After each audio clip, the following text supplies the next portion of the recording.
Good evening, friends. It's Teacher Young from Yay Children. Thank you so much for joining me for another bedtime story. Tonight is a classic, so get all cozied up. We're going to begin, but first a shout out to my friend Cruz.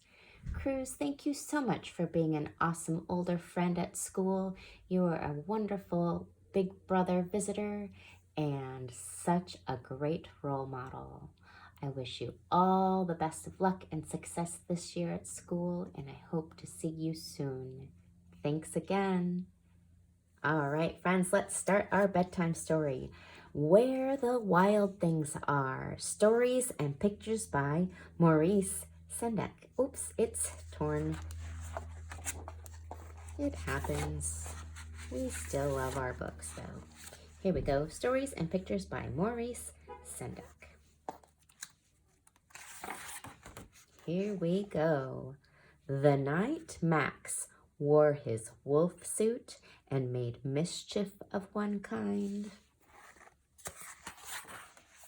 and another.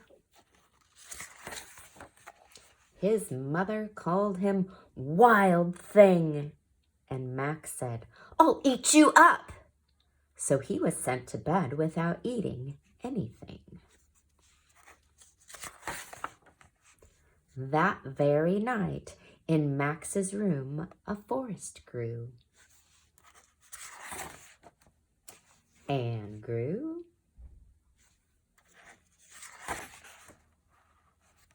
And grew until his ceiling hung with vines and the walls became the world all around.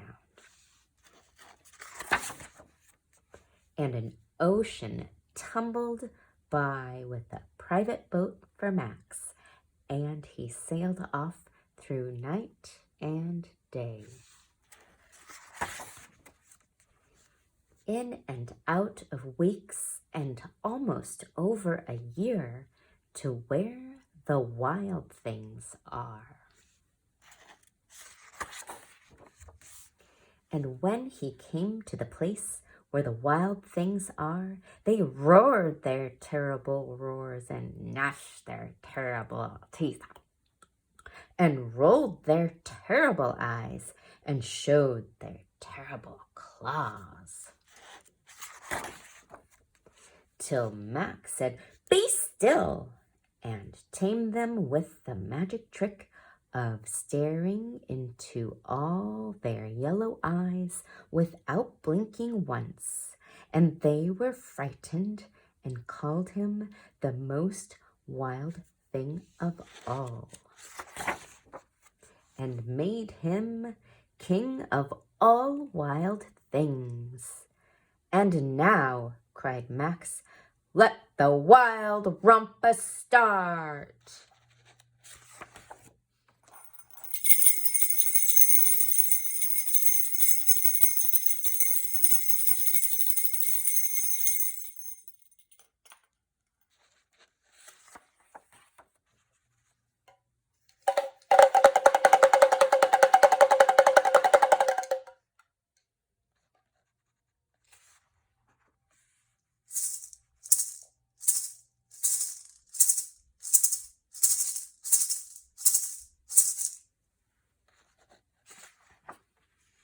"Now stop," Max said, and sent the wild things off to bed without their supper.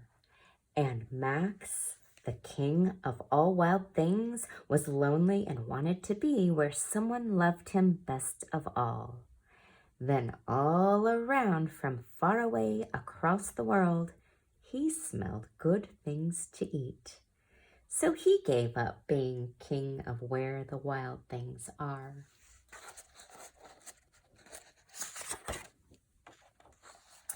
But the wild things cried, "Oh, please don't go. We'll eat you up. We love you so." And Max said, "No."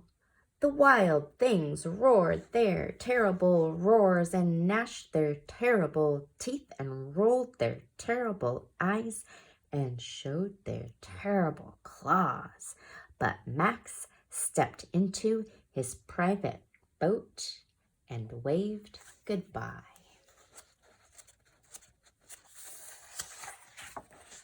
And sailed back over a year, and in and out of weeks, and through a day.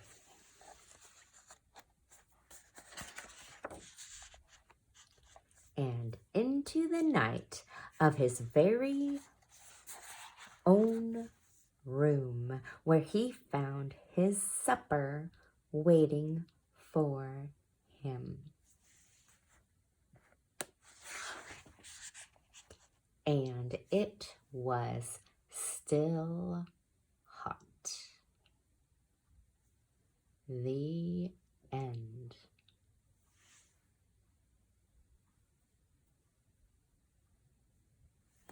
All right, friends, that was a fun classic story to read. Maybe you've heard that one before.